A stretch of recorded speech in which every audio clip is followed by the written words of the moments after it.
예, 오늘도 하키 101 진행해 보도록 하겠습니다. 오늘 주제는 퍽입니다. 지난 경기 링크를 이제 주제로 말씀을 드렸었는데 이번에 역시나 퍽. 굉장히 중요하지 않습니까? 그죠? 경기에 결국 이제 골이라든가 이제 승부를 결정짓는데 굉장히 중요한 요인에 또 들어가는. 왜냐면 퍽이 없다라고 하면은 경기가 성립이 안 되는 것도 그렇지만 골이 날 수가 없지 않습니까? 이제 그런 과정을 좀 생각을 해 보시면 좋을 것 같은데 어쨌든 이 퍽에 대해서 오늘 한번 여러 가지 주제를 좀 이제 통틀어서 이야기를 해 보도록 하겠습니다. 일단 퍽은 고무 혹은 허가받은 재질로 가공됐다. 이런 이유가 있습니다. 그러니까 고무도 그렇고 이제 고무에다가 조금 합성을 하거든요. 그냥 생 고무로만 만드는, 생 고무로만 만든 퍽도 있겠지만 고무에다가 조금 이제 합성 이렇게 좀 해가지고 이제 그렇게 딱 퍽 모양으로 이렇게 만들기 때문에 재가공을 들어갑니다. 이제 그 부분에서 이렇게 정의가 이렇게 이제 퍽 돼 있고요. 퍽의 규격은 역시나 이제 크기, 사이즈 이런 부분도 통일화가 되어야 되지 않겠습니까? 퍽의 규격 같은 경우에는 이제 두께가 2.5cm, 지름이 7.6cm의 지름을 가지고 있습니다. 이 과정에서 무게는 이제 156에서 170g 정도의 이제 이 부분이 이제 퍽의 일반적인 규격이라고 말씀을 드리면 좋을 것 같고요. NHL 같은 경우에는 사실은 아무래도 NHL도 규격은 똑같습니다. IIHF랑 이 부분이 좀 국제 공통이라고 바라보시면 좋을 것 같은데 일단 제가 이제 좀 차이점 말씀드리고 싶은 부분은 퍽 위에 보통은 이제 인쇄가 돼 있지 않습니까? 그죠? 뭐 이제 로고라든가 광고가 될 수도 있고 여러 가지 인쇄가 돼 있는데 IIHF 규정은 지름 4.5 그러니까 이제 로고랑 광고의 지름이 4.5cm 넘으면 안 되고요. 그리고 이제 전체 면의 35% 그러니까 이제 면이 두 개가 있지 않습니까? 근데 각 면의 35%를 넘으면 안 된다라고 규정이 돼 있습니다. 근데 솔직히 좀 넘을 것 같은데 요즘 이제 게임 퍽이라든가 이런 거 좀 넘는 것 같기는 하거든요. 그래서 사실은 NHL도 보시면 요즘에는 연습할 때 쓰는 퍽이랑 경기할 때 쓰는 퍽이 달라요. 그래서 연습 퍽 같은 경우에는 진짜 퍽 면에 거의 뭐 100% 가까이 이렇게 이제 막 인쇄라든가 뭐 오늘 경기에 대한 내용이라든가 그런 것들이 새겨져 있고요. 왜 우리가 뭐 요즘에 축구도 보시면은 유니폼에 이렇게 며칠 날 경기했고 누구랑 경기했고 이런 거를 이렇게 박잖아요. 그런 것처럼 이렇게 인쇄가 돼 있습니다. 근데 게임 퍽 같은 경우에는 그냥 간결하게 딱 로고만 딱 들어가 있고 이제 이렇게 이제 오피셜 게임 퍽이라고 이렇게 적혀 있거든요. 뒤에 한 이미지를 보여드릴 겁니다. 그래서 이런 규정이 있습니다. IIHF는. 근데 NHL은 이런 규정이 명문화되어 있지는 않아요. 근데 명문화되어 있지는 않지만 실제로 게임 퍽에서는 이런 규정을 거의 지키는 느낌으로서 게임 퍽에 그려져 있다라고 일단 말씀을 드리고요. 퍽을 그러면 이제 공급을 해야 되잖아요. 그죠? 경기에 들어가는 퍽 숫자가 있고 이게 어느 정도 되는 부분 좀 궁금하신 부분이 있을 것 같은데 이거는 일단 홈팀과 주최 측의 책임이 있습니다. 그러니까 이제 홈팀이 적정 상태의 퍽을 충분히 준비할 책임이 있다라고 IIHF도 그렇고 IIHF, NHL 룰북 거의 비슷하거든요. 전반적으로 따져봤을 때는.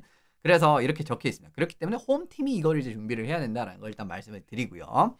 일반적으로 경기 중에 활용되는 퍽의 수는 한 12개에서 15개 정도? 근데 그건 상황에 따라 다릅니다. 상황에 따라. 그러니까 조금 더 쓸 때도 있고 좀 덜 쓸 때도 있는데 기본적으로 한 12개 플러스 알파 같은 느낌으로 이렇게 쭉쭉 들어간다 라고 바라보시면 좋을 것 같습니다. 이거 사실은 경기장 직접 가신 분들은 또 확인을 하실 수가 있는 내용인데 이게 페널티 박스에 이런 게 있어요. 이게 냉장고입니다. 지금 옆에 보시면 이제 퍽이 들어가 있죠. 바구니에 이제 퍽이 들어가 있고 저기 이제 퍽이 냉동고라고 할 수 있는 그 부분인데 실제로 경기 중에 사용되는 퍽들은 퍽 냉동고에 보관이 됩니다. 예, 그래가지고 이제 결국은 이제 요거를 보관을 하고요. 이게 이제 페널티 박스에 위치가 돼 있고 영하 10도에서 한 12도 정도 온도를 유지를 한다라고 그래요. 예, 물론 이것도 이제 조금은 결국 이제 권장사항이고 일부에서는 조금 더 낮은 온도에서 하는 데도 있고 하는 걸로 알고는 있습니다. 근데 어쨌든 페널티 박스에 이렇게 이제 퍽 냉동고가 있고 거기에 이제 경기에 들어가는 퍽들이 이렇게 이제 준비를 하고 있다. 그죠? 이제 이렇게 바라보시면 좋을 것 같습니다. 그럼 왜 이거를 냉동을 하냐? 어차피 빙판은 차가우니까 뭐 괜찮은 거 아니냐라고 또 그렇게 또 생각을 하실 수가 있는데 이게 아까 말씀드린 가공된 고무라고 말씀을 드렸잖아요. 근데 가공된 고무에서 이제 좀 이제 여러 가지 이제 부가적인 부분을 투입을 하는 과정에서 퍽이 좀 따뜻하게 되면 일반적인 고무랑은 좀 다릅니다. 그 과정이기 때문에 결국은 퍽이 좀 따뜻하게 되면은 좀 화학적으로 반응이 생겨가지고 불규칙 바운드 그러니까 빙판에서 좀 불규칙 바운드라든가 이런 것들 근데 그게 굉장히 위험하잖아요. 빙판에서 불규칙 바운드가 되면은 경기에도 미치는 영향성이 있고, 혹시나 이제 그게 불규칙 바운드가 돼가지고 뭐 이제 얼굴 쪽으로 튄다라든가, 그렇죠. 이제 그렇게 되면 또 이제 또 쓸데없는 부상이라든가 이런 것들도 생길 수가 있기 때문에 결국 이제 적정 온도를 유지를 하는 거고요. 그 과정이라고 말씀을 드리면 좋을 것 같습니다. 그리고 홈팀이 준비를 해야 되는 퍽 개수는 IIHF 기준으로는 이제 팀당 한 50개 정도. 그러니까 연습이랑 워밍업 때 사용할 퍽들을 한 50개 정도씩을 준비를 해야 된다고 적혀 있어요. 그러니까 연습용으로 한 100개 정도, 양팀 해서 이제 한 100개 정도 들어가는 거고, 경기에 들어가는 그 숫자가 한 12개 플러스 알파니까 뭐 넉넉 잡아서 한 120개 정도 들어간다고 보셔도 뭐 그렇게 틀린 이야기는 아니지 않나, 이렇게 말씀을 드리고, 어쨌든 이제 경기에 들어가는 퍽 숫자라든가 이런 것들 말씀을 드려봅니다. 근데 참 별의별 상황이 다 나오는 게 허가되지 않은 퍽, 일리걸 퍽이라는 게 있습니다. 이게 무슨 이야기냐? 그러니까 이게 작년 경기에서 나왔던 장면 중에 하나인데, 미네소타랑 지금 이제 로시 선수가 슛을 때리는 그 상황이었고요. 그리고 요 장면을 바라보시면은 지금 제가 화살표를 이렇게 표시를 해놨는데, 일단 슛해서 이제 보드에 맞고 튕겨나온 퍽이 이제 저기로 튄 겁니다. 예, 보이시죠, 그죠? 근데 갑자기 로시 선수가 네트 뒤에서 갑자기 나타난 퍽을 이렇게 딱 주워가지고, 지금 이게 이제 그 템파베이 선수랑 살짝 겹쳐가지고 잘 안 보이실 수가 있는데, 두 번째 화살표가 지금 퍽이 하나가 있는 거예요. 요거를 이제 래퍼라운드로 집어넣는 장면이 나와요. 근데 이제 플레이는 계속 이어지고, 이제 템파 선수가 퍽을 잡아가지고 이제 계속 이제 인플레이로 계속 이어집니다. 그래서 이제 요게 이제 이게 무슨 상황이냐라고 말씀을, 이게 일리걸 퍽 상황이라고 말씀을 드리는데, 카프리조프 선수의 이전 장면에서 카프리조프 선수의 슛이 보호망을 맞고 이렇게 이제 막 슛 높게 튀어버리는 보호망 쪽으로 확 날아가 버리잖아요. 그래서 이 심판들이 그냥 장외로 나갔다라고 생각을 했던 거예요. 근데 이제 보호망에 맞고 네트 뒤쪽으로 떨어져가지고 심판들이 캐치를 못했던 겁니다. 그러니까 지금 요 상황 같은 경우에는 일단 슛을 때려서 튀어나온 퍽이 이제 여기 있고, 그리고 이제 두 번째, 아까 이제 네트 뒤에서 이렇게 잠자고 있던 퍽이 이제 로시 입장에서는 자기가 때린 퍽이 여기 있었나라고 보다 하고 그냥 래퍼라운드를 집어넣은 거거든요. 요런 상황이 나올 수가 있는 겁니다. 그러니까 이제 결국은 허가되지 않은 퍽은 경기 도중에 2개의 퍽이 경기장에 있을 상황이라고 말씀을 드리면 좋을 것 같고요. 이런 상황이 발생이 됐을 때는 경기가 중단되고 그런 거 없습니다. 그러니까 지금 퍽 2개네? 휘슬 불고 중단, 이런 거 없어요. 경기 중단되지 않고 계속 플레이를 하고요. 왜냐하면 심판 같은 경우는 계속 이제 이 퍽을 트래킹을 하고 있지 않습니까? 그죠? 그 과정에서 허가된 퍽으로 계속 플레이를 하고, 만약에 퍽 소유권이 넘어간다. 지금 같은 경우는 지금 이 템파 선수가 퍽을 잡고 플레이를 하는 상황이 되는 거잖아요. 이제 그런데 이제 템파 선수가 퍽을 놓쳤거나 미네소타 쪽으로 이제 퍽이 넘어갔다라고 하면은 그제서야 이제 휘슬을 불고 경기를 중단을 시킨다라는 겁니다. 그런 룰로 이제 적혀 있습니다. 그래서 일리걸 퍽 상황, 이런 부분 말씀을 드리고요. 마지막으로 기술의 발전입니다.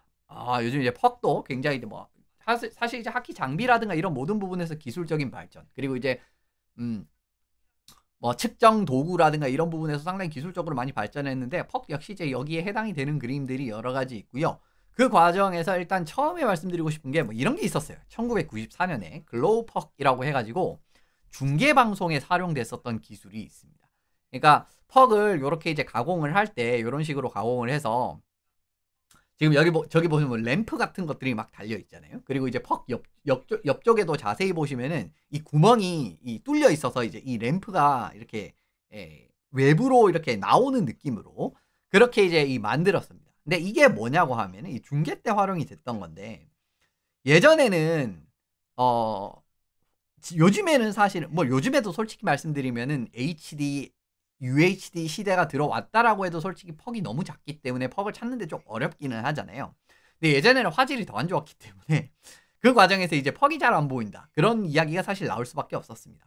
그래서 이때 이제 팍스 쪽에서 아마 제가 알기로는 이 기술을 도입했던 거 알고 있는데, 폭스 스포츠 쪽에서 이제 도입을 했던 걸로 알고 있는데, 이 램프 있잖아요. 이제 요 램프, 이게 적외선을 초당 30회 방출을 합니다. 초당 30번 이렇게 적외선을 방출을 해요. 그럼 이제 카메라 그걸 포착을 해가지고 결국 중계 화면에는 이렇게 나타납니다. 무슨 이제 게임도 아니고 이렇게 이제 이런 식으로 나타나는 이런 기술이었어요. 왜냐면 이제 왜 이게 적외선 초당 30이라면은 NTSC 규격이 아마 초당 30번 그 깜빡이는 그걸 겁니다. 아마 이제 그 규격에 맞춰가지고 이런 느낌일 텐데, 일단 어쨌든 화면으로 이렇게 가공이 돼요. 중계 화면에는 이렇게 가공이 돼요. 요렇게 나오는. 이제 이래서 이제 글로우 퍽이라고 해 가지고 이게 어떻게 보면은 근데 제가 굳이 이거를 20년도 넘은 30년도 넘은 이 기술을 왜 설명을 드렸냐면은 이거의 좀 발전형이라고 하는 그림이 지금 NHL에도 들어가 있기 때문입니다. 지금 사실 요즘 이제 NHL 게임퍽을 보시면 이게 게임퍽이 그죠? 별로 없죠? 지금 보시듯이 막 그래 이 뭐냐 인쇄된 이런 게 별로 없죠, 그죠? 근데 이게 이제 연습퍽 같은 경우에는 여기 그냥 꽉 차게 이렇게 인쇄가 돼 있거든요. 이제 이런 식으로 나오는데 지금 바라보시면 여기 동그란 거 6개 보이시죠? 네, 동그란 거 6개 보이시죠? 그러니까 지금 저 퍽 안에도 기판이 하나 들어가 있고 아까 이제 저 글로우 퍽처럼 요렇게 이제 뭐냐 적외선을 방출할 수 있는 그런 램프 같은 게 저 6개에 들어가 있습니다. 네, 이제 그래서 이게 지금 보이지는 않지만 여기에서 이제 경기 중에는 여기에서 이렇게 적외선이 나오는 거예요. 그래서 이거를 퍽에 있는 6개 저 구멍에서 적외선을 방출을 하면은 경기장에 있는 굉장히 여러 영역에 설치된 한 18대에서 20 몇 대까지인가? 어쨌든 굉장히 많은 숫자의 카메라에서 이걸 추적을 하면은 결국은 이게 퍽 트래커입니다. 예. 그래서 이제 지금 뭐 NHL 엣지라든가 그 다음에 이제 골 장면 이제 뭐 리플레이 이런 걸 바라보셔도 그냥 이제 바로 이제 막 2D로 구현이 되잖아요. 그게 이것 때문에 가능한 거예요. 그래서 실시간으로 퍽의 위치라든가 퍽의 속도라든가 그런 부분까지도 굉장히 정확하게 추적이 가능한 그런 기술이 도입이 됐는데 이게 사실은 뭐 글로우 퍽이랑 뭐 어느 정도는 궤를 비슷하게 가는 이제 그런 영역이 있기 때문에 요거를 또 설명을 드렸던 거고요. 뭐 초창기에는 이제 처음에 도입을 했을 때는 아무래도 이제 퍽 안에 이제 저런 것들이 또 들어가니까 퍽이 빙판이 미끄러지는 게 저게 저런 이제 시스템이 없는 일반 퍽이랑 좀 다르다라는 이제 선수들이 불만이 있었는데 그것도 이제 요즘에 많이 개선이 돼가지고 별 문제가 없다라는 이야기가 있습니다. 그래서 이제 이 부분 말씀을 드리게 되는 거고요. 그리고 요겁니다. 이거는 화살표 때문에 좀 헷갈리실 수가 있으니까 화살표 잠깐 지울게요. 네, 화살표가 중요한 게 아니고.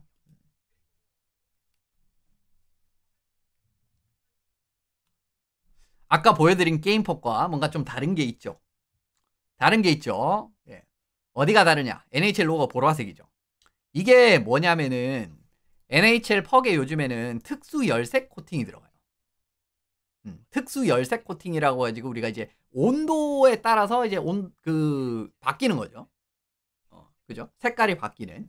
뭐 이제 좀 쉽게 설명을 드리면 우리가 옛날에 뭐 맥주 같은 것도 맥주 마시기 쉬운 제일 맥주가 맛있는 온도에서 이렇게 뭐 파란색으로 이렇게 뭐 로고가 보이는 그런 것들이 있었잖아요. 그죠? 우리나라에도 그런 거 있었던 것 같은데. 어쨌든 그런 거랑 비슷한 원리라고 바라보시면 좋습니다. 그래서 이게 온도가 올라가잖아요. 그러면 저 로고가 흰색으로 바뀌어요. 예. 그래서 이거는 흰색인 겁니다. 예. 그래서 여기는 흰색인 거고 그래서 여기는 저 보라색인 거예요. 그래서 아까 이제 냉동고에 퍽을 넣어놓는다고 말씀을 드렸잖아요. 보라색인 겁니다. 그 부분 말씀을 드리게 되는 부분이고요. 이거를 이제 도입을 한 이유는 역시나 퍽의 교체 주기를 판단하기 용이하다라는 그런 장점이 있다라는 거죠. 아까 말씀드렸던 대로 퍽이 너무 높은 온도에 올라가게 된다라고 하면은 그러니까 이제 막 계속 이제 플레이를 하다 보면 좀 높은 온도로 올라갈 수도 있는 거 아니겠습니까? 그렇게 된다라고 하면 아까 말씀드린 대로 좀 불규칙하게 튄다라든가 좀 위험한 상황이 발생을 할 수가 있기 때문에 심판이 사실은 주기적으로 피리어드 안에서도 이제 퍽을 몇 번씩 바꿉니다.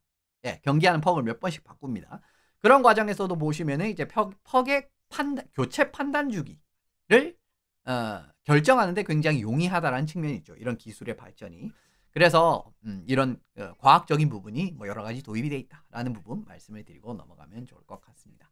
예, 오늘 이제 퍽에 대해서 이렇게 좀 간략하게 살펴봤는데 뭐 과학 기술적인 부분도 좀 들어가 있고 그리고 역시나 이제 퍽이라고 하는 부분은 뭐 경기에서 준비해야 되는 부분이라든가 굉장히 이제 뭐 하키라는 스포츠를 뭐 사실 구기 스포츠 하키는 구기 엄밀히 따지면 구기는 아니지만은 뭐 우리나라에서는 빙구라고 이야기를 하시는 분들도 계시기는 하잖아요. 그죠?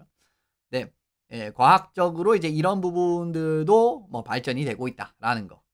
일단 하나 말씀을 드리고 일단 정말 경기를 또 성립하는 데 뺄 수 없는 그런 요인이라고 말씀을 드릴 수가 있기 때문에 앞으로 뭐 경기를 보실 때도 퍽이 저렇구나 라는 부분이라든가 아 이래서 이게 되는구나 라는 부분들 좀 더 유심히 지켜보시고 좀 재밌게 보시는데 도움이 됐으면 좋겠습니다. 어쨌든 오늘은 이제 여기서 원어 마무리를 해보고요. 전 다음 시간에 또 다시 새로운 내용으로 찾아뵐 것을 약속드리면서 인사드리도록 하겠습니다. 끝까지 해주셔서 감사합니다.